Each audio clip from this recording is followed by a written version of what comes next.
जिस कॉलेज में पढ़ते हो वहां से आपको पढ़ाई की डिग्री मिल सकती है। जिस स्कूल में पढ़ते हो उस स्कूल से आपको डिग्री प्राप्त हो सकती है, पर उस डिग्री से आप कुर्सी तक भी पहुंच सकते हो, अच्छे पद तक भी पहुंच सकते हो, वैभव भी प्राप्त कर सकते हो, पर सही डिग्री अगर कहीं मिल सकती है तो वो घर के संस्कारों से मिलती है, अपने परिवार से मिलती है।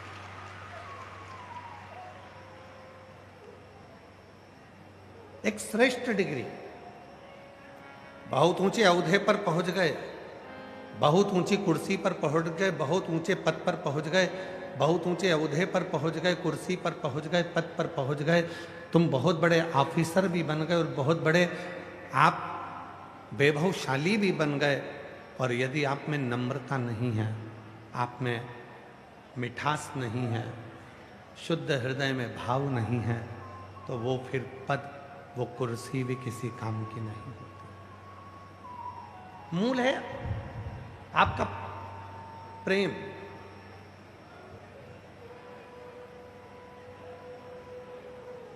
मूल है। एक बड़ी सुंदर सा प्रसंग शिव महापुराण में श्रवण करने को मिलता है हमारा।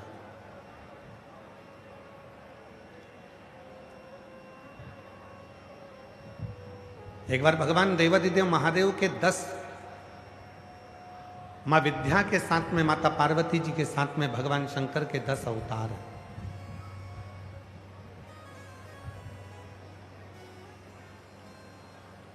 और शिव जी के उन 10 अवतार में एक अवतार भगवान शंकर का हुआ है महाकाल, और माता पार्वती का एक अवतार हुआ है महाकाली। शिव जी को महाकाल कहा गया, पार्वती जी को महाकाली कहा गया। ऐसे 10 अवतार भगवान शंकर के माता पार्वती जी के साथ, जैसे शिव बगला बने तो माता पार्वती बगला मुखी बनी, शिव मातंग बने तो पार्वती जी मातंगी बनी, शिव ध्रुमवान बने तो माता पार्वती ध्रुमावती बनी, शिव कमल बने तो पार्वती जी कमला बनी। ऐसे शिव जी के माता पार्वती जी के साथ में 10 अवतार अलग अलग हुए, और वो जो 10 अवतार हैं जो भगवान शंकर ने माता पार्वती जी के साथ लिए हैं, वो जनमानस के कल्याण के लिए, संपूर्ण जगत के उद्धार के लिए, संपूर्ण जगत के कल्याण के लिए। उसमें से एक अवतार है भगवान शंकर का महाकाल अवतार, उसमें माता पार्वती महाकाली बनी है।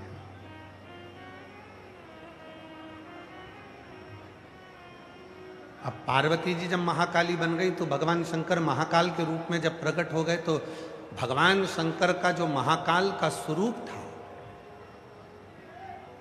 भगवान शिव का जो महाकाल का स्वरूप है, सिर पर जटा बंधी हुई है, चंद्र रखा है, बड़े बड़े भगवान शिव के नेत्र हैं, बड़ी सुंदर उनका स्वरूप है, कानों में बिच्छू पड़ा हुआ है, गले में सर्प पड़ा हुआ है, और बाबा का बड़ा सुंदर स्वरूप, स्वयं महाकाल।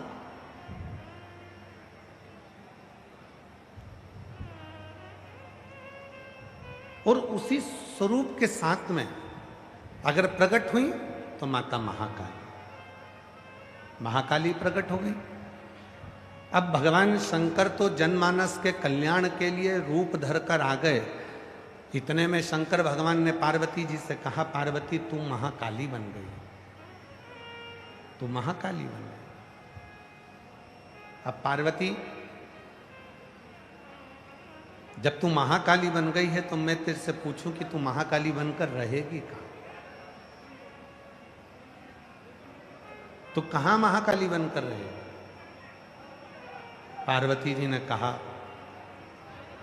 भोलेनाथ जी से, बाबा जैसे आप मंदिर में निवास करते हो वैसे मैं मंदिर में निवास करूंगी। जैसे आप जनमानस का कल्याण करते हो वैसे मैं जनमानस का कल्याण करूं। तो पार्वती जी की बात सुनकर भगवान शिव ने कहा, पार्वती मेरी एक इच्छा है, जरा ध्यान लगाना इस कथा पर। पार्वती मेरी एक इच्छा है। तो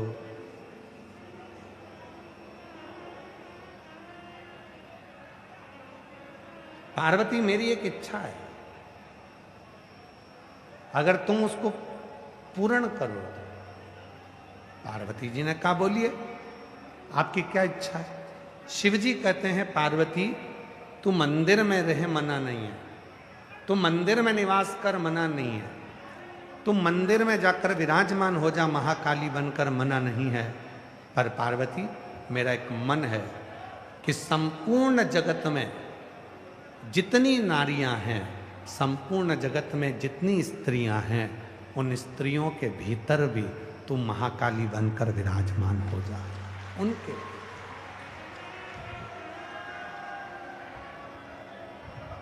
पार्वती जी ने कहा कि प्रभु मैं महाकाली बनकर संपूर्ण जगत की नारियों में विराजमान हो जाऊंगी, संपूर्ण जगत की स्त्रियों में मैं महाकाली बनकर विराजमान हो जाऊंगी, पर इसका लाभ क्या होगा।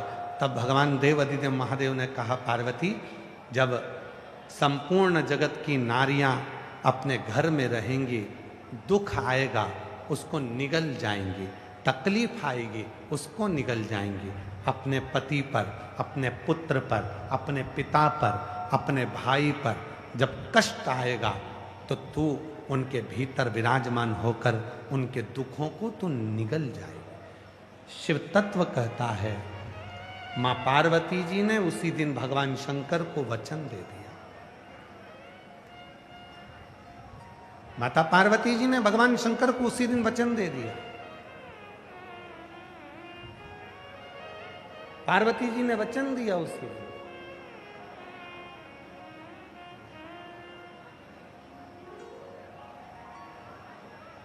हमारे बीच में आस्था चैनल के सीईओ आदरणीय जोशी जी और माननीय तिजारावाला जी पधारे हैं।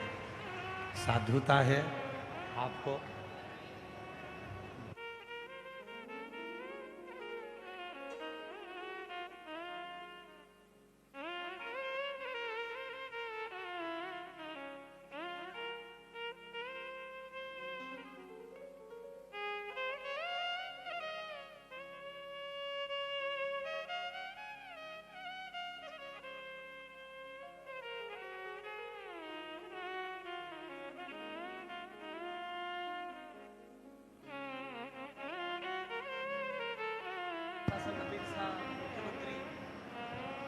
बहुत बहुत साधुवाद है।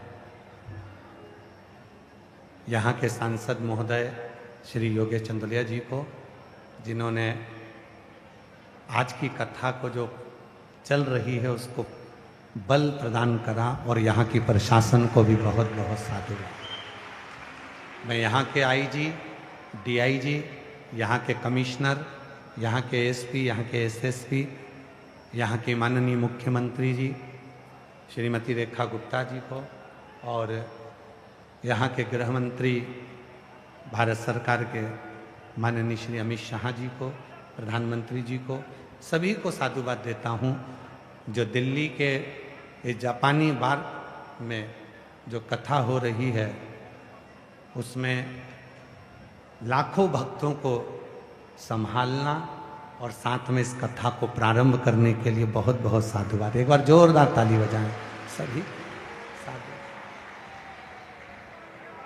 मैं तिजारावाला जी को भी धन्यवाद देता हूँ, जिन्होंने सुबह से बहुत प्रयास कर इस कथा को प्रारंभ हो उसके लिए बहुत बहुत प्रयास किया। उसके लिए उनके लिए भी एक बार जोरदार ताली बजाएं साधु। शिव तत्व किसको? पार्वती जी कर रही है। माता पार्वती जी ने शिव जी से कहा, भोलेनाथ जी से कहा, आप कहते हो कि मैं संपूर्ण नारियों में, संपूर्ण स्त्रियों में, संपूर्ण जगत की स्त्रियों में मैं जाकर विराजमान हो जाऊं तो मैं हो सकता। पर मुझे इतना सब पूछना है कि मेरे विराजमान होने से संपूर्ण जगत की स्त्रियों में, संपूर्ण जगत की नारियों में जब मैं विराजमान हो जाऊंगी, बैठ जाऊंगी, संपूर्ण जगत की स्त्रियों में मैं विराजमान हो जाऊंगी, तब संपूर्ण जगत की नारियों का कार्य क्या होगा?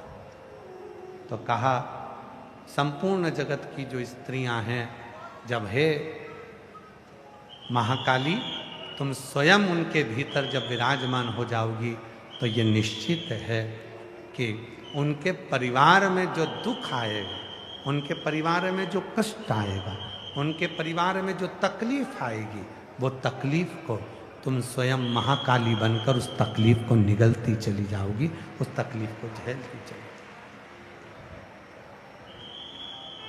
उस तकलीफ को झेल। शिव कथा कह रहे, भगवान शंकर का एक पवित्र चरित्र कहता है कि भगवान देवादिदेव महादेव को ढूंढने के लिए कहीं जाने की जरूरत नहीं।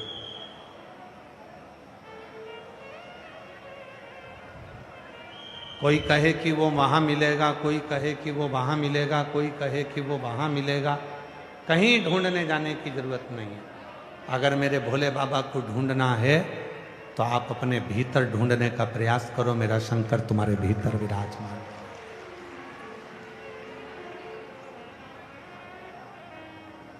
आप माता रानी को ढूंढना चाहते हो, जगत जननी दुर्गा भवानी को ढूंढना चाहते हो, माँ आद्य शक्ति को, माँ जगत जननी जगदम्बा को, माँ आद्य शक्ति दुर्गा भवानी को ढूंढना चाहते हो तो कहीं ढूंढने जाने की जरूरत नहीं है।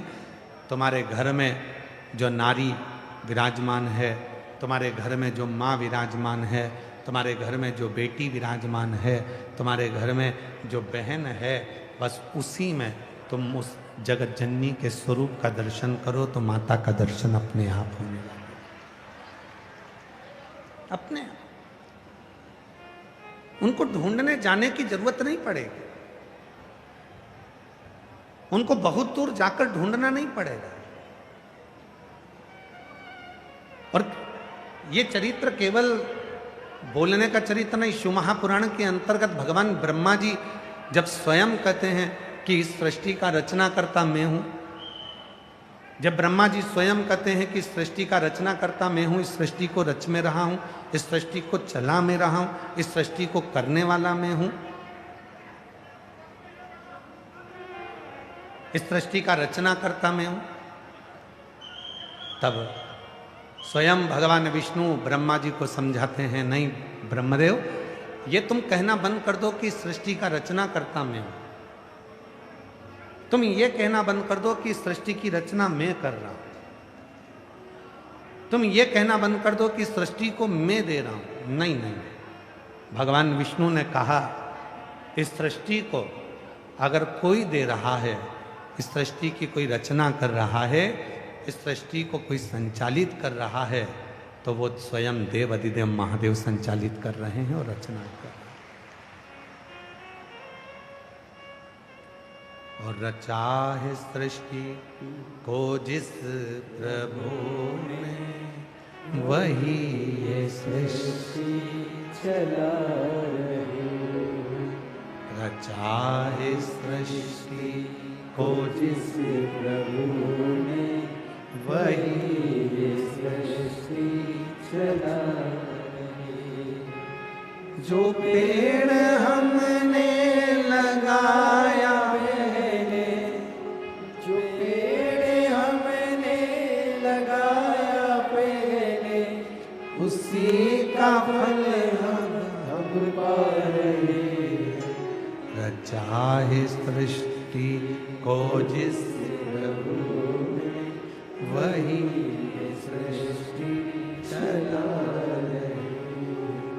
रचा है सृष्टि को जिस प्रभु ने, वही सृष्टि चला रही। जो पेड़ हमने लगाया पहले, जो पेड़ हमने लगाया पहले, उसी का फल हम पा रहे। सृष्टि को जिस प्रभु ने, वही ये सृष्टि चलाए।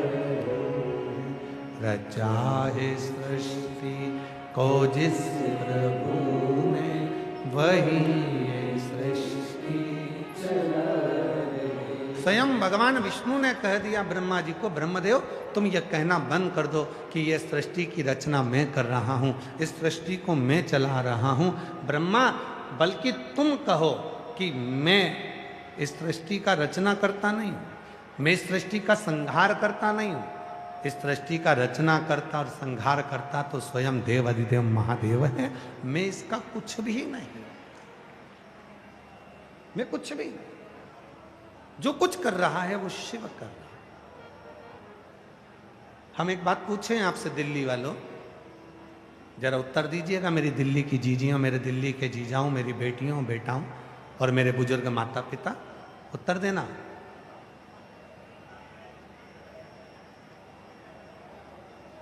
आम का वृक्ष इतना बड़ा होता है,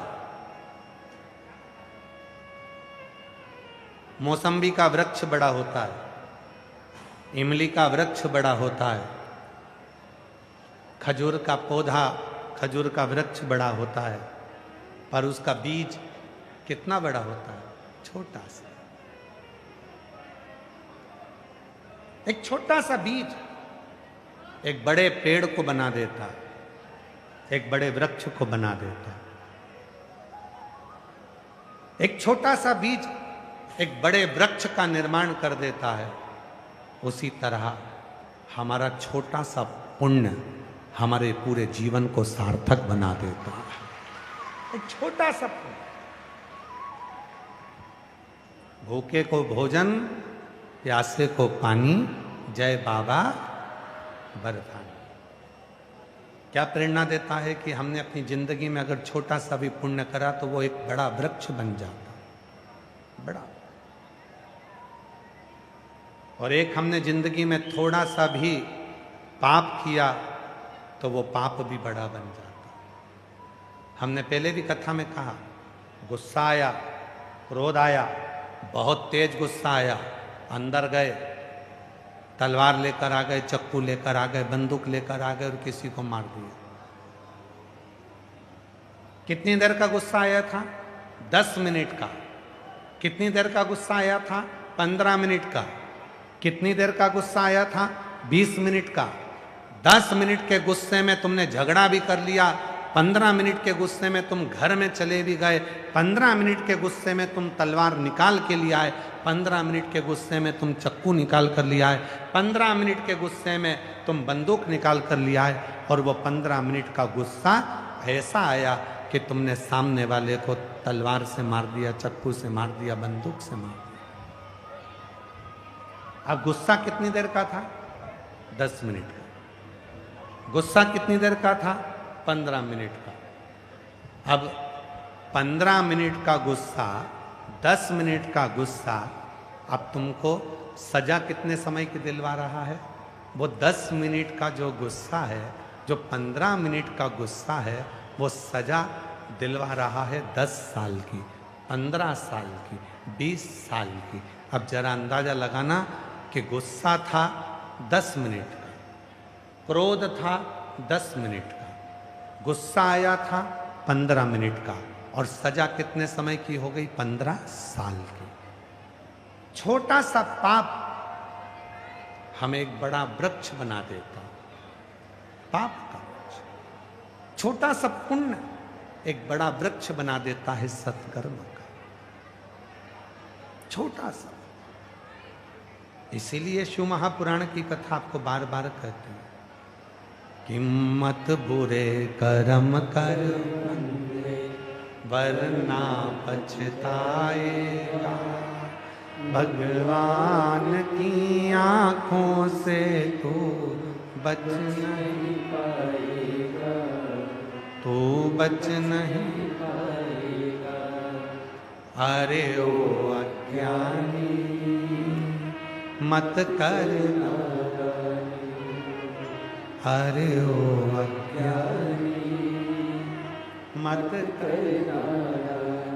जितने बैठे हैं सब साथ में बोलो, तेरे कर्म का फल भी तू ही पाएगा, जैसा किया तूने तेरे आगे आएगा। मत बुरे कर्म कर बंदे वरना पछताएगा, भगवान की आंखों से तू बच नहीं पाएगा, तू बच नहीं पाएगा। अरे ओ अज्ञानी मत करना, अरे ओ अज्ञानी मत करना। एक छोटा सा बीज बड़ा वृक्ष बन जाता है, एक छोटा सा बीज बड़ा पेड़ बन जाता है। उसी तरह एक छोटा सा बीज जब बड़ा पेड़ बनता है, एक छोटा सा बीज जब बड़ा वृक्ष बनता है, उसी तरह हमारा छोटा सा पुण्य हमें हमारी मंजिल तक बड़े वृक्ष के रूप में पहुंचा देता है। छोटा सा थोड़ा सा सत्कर्म हमें अपनी मंजिल तक पहुंचा। शिव कथा कर रहे हैं, भगवान शंकर का चरित्र कर रहा है।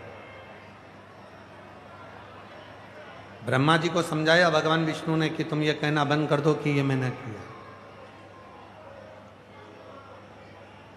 शिव ने करा, ब्रह्मा जी माने नहीं।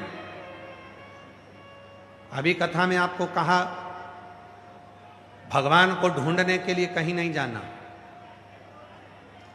भगवान को ढूंढना है तो अपने भीतर ढूंढो, कहीं नहीं जाना। अपने भीतर उस परमात्मा को ढूंढने का प्रयास करो। अपने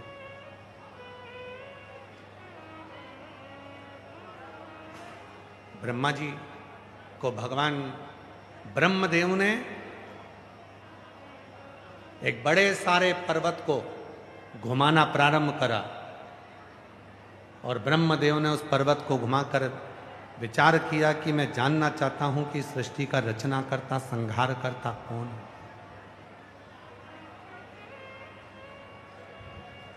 घुमाया पर्वत को, और जब पर्वत को घुमाना प्रारंभ करा तो वो पर्वत की आकृति में एक शिवलिंग प्रकट हो गया। यदि कोई आपसे पूछे कि दुनिया का सबसे पहला शिवलिंग किसने बनाया था या किसने प्रकट करा था, तो आप उसका उत्तर दे सकते हो कि दुनिया का सबसे पहला शिवलिंग ब्रह्मा और भगवान विष्णु ने निर्माण किया था, एक पर्वत की आकृति, अग्निखंभ के रूप में, एक स्तंभ के रूप में भगवान शंकर का शिवलिंग प्रकट हुआ।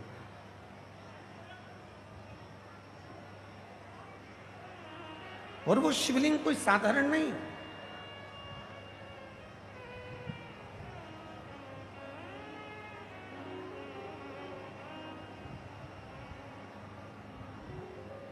मेरी जीजियों,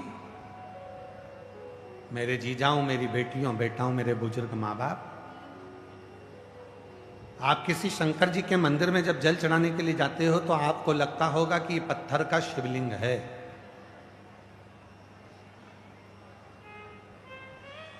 आपको महसूस होता होगा कि ये केवल एक पाषाण है, केवल एक पत्थर है।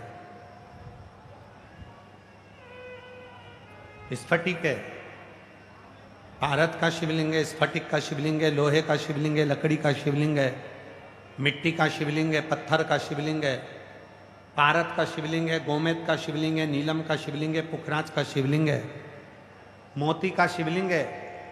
किसी शिवलिंग का जब आप दर्शन करते हो तो आपके मन में भाव आता है कि ये केवल एक पाषाण का, पत्थर का, लकड़ी का, गोमेद का शिवलिंग, पर नहीं। शिव महापुराण की कथा कहती है, जब हम अपने हृदय से, दिल से, भाव से भगवान को, शिव जी को एक लोटा जल जब समर्पित करते हैं तो वो केवल पाषाण, पत्थर, पुखराज, या मोती नहीं रह जाता। जब शिव जी को जल चढ़ाया जाता है, जल चढ़ाते समय भगवान देव अधिदेव महादेव स्वयं उस जल को स्वीकार करने के लिए आकर विराजमान हो जाते हैं। स्वयं शिव, वो पाषाण नहीं रहा, वो पत्थर नहीं रहा, स्वयं शिव प्रकट हो गया, स्वयं। अच्छा कोई दूर हो ना तो बात दूसरी है, ब्रह्मा जी ब्रह्मलोक में है, भगवान विष्णु वैकुंठ लोक में है, पर भगवान शंकर तो मृत्यु लोक में, पृथ्वी पर।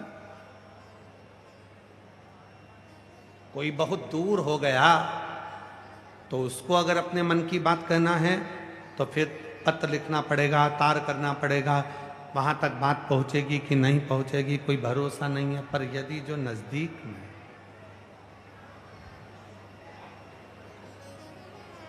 जो नजदीक में, उसको कहने के लिए कुछ नहीं करना पड़ेगा, सारी समस्या का हल उसको कहने के लिए बहुत कुछ करना नहीं पड़ेगा। अगर शिव को अपने मन की बात कहना है, भगवान शंकर को अपने मन की बात कहना है, शिव जी को अपने मन की दशा कहना है, शंकर भगवान को अपने मन की दशा कहना है, शिव जी को अपना दुख कहना है, शंकर भगवान को अपनी तकलीफ कहना है, तो कुछ नहीं करना है। केवल एक लोटा जल लेकर जब श्री शिवाय नमस्तुभ्यम कहते कहते हम शिव जी को जल समर्पित करते हैं तो शिव हमारे मन की बात को सुनते हैं। एक पत्र है, अच्छा है, देखिए।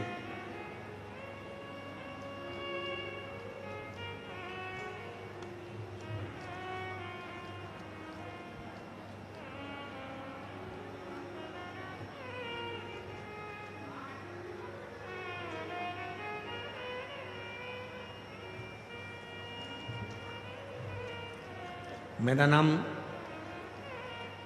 ब्रजेश शर्मा है। मैं गांव उबारपुर, जिला हापुड़, उत्तर प्रदेश की निवासी हूँ। कहीं बैठी हों तो हाथ हिला सकती हैं। अगर कहीं बैठी हों तो हाथ हिला सकती हैं।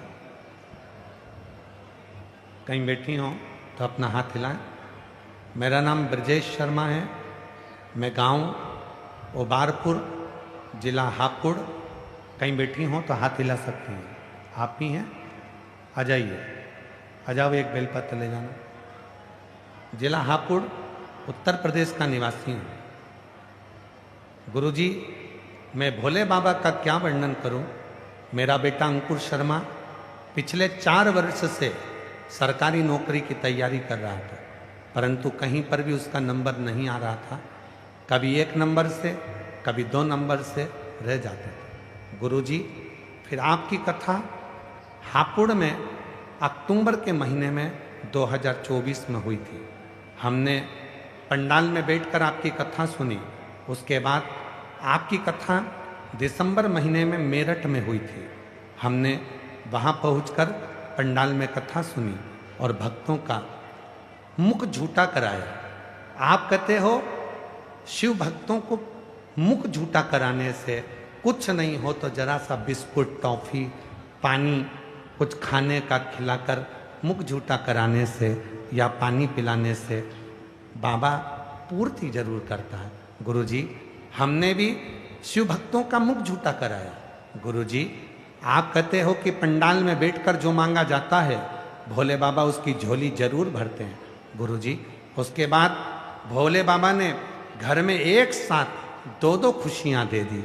एक, मेरे बेटे की यूपी पुलिस में सरकारी नौकरी लग गई। मैं बाबा को धन्यवाद देने के लिए आया हूँ। और गुरुदेव, मेरे छोटे भाई जिसके यहाँ 24 वर्ष से संतान नहीं थी, बाबा की कृपा से 24 वर्ष के बाद उसके घर में बेटे का जन्म हुआ। हम बाबा को यहाँ प्रणाम करने के लिए आए। मैं दोनों का फोटो लगा रहा हूँ। मेरा बेटा जो यूपी पुलिस में लग गया उसका भी फोटो लगा रहा हूँ, और मेरे यहाँ छोटे भाई के यहाँ पुत्र रत्न की प्राप्ति हुई उसका भी फोटो लगा रहा हूँ। एक लाइन अच्छी लिखी है, आप और हम उसको गुनगुनाते हैं। आप भी पढ़ो और साथ में बोलो। लुटा दिया भंडार का कर दिया माला माल का, लुटा दिया भंडार का शिवा ने, कर दिया माला का शिवा ने। जो जैसी भावना लाया वो वैसा ही फल पाया, नहीं खाली उसे लौटाया वो मन ही मन हर्षाया, और कर दिया माला का शिवा ने, लुटा दिया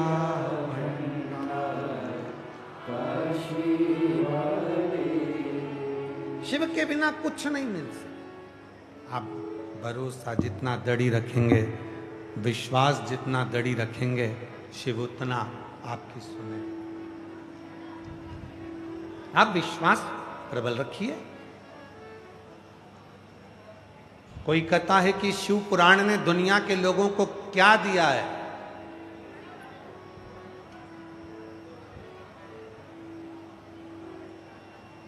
क्या पहले भक्ति नहीं थी?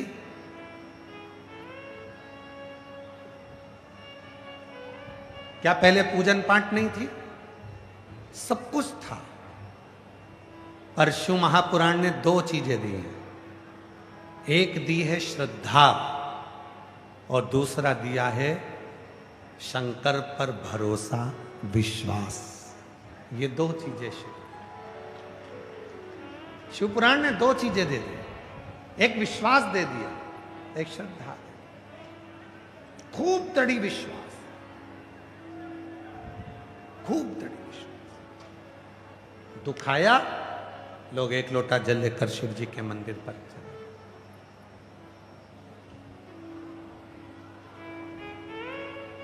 महाराज, नीचे वाले में और ऊपर वाले में अंतर होता है। ये जो नीचे वाले हैं ना, जमीन पर रहने वाले,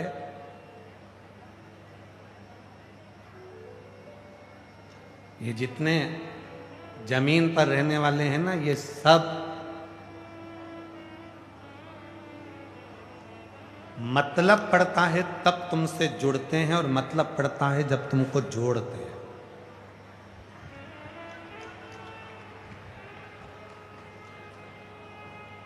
तुमसे मतलब पड़ेगा तो तुम्हें जोड़ लेंगे,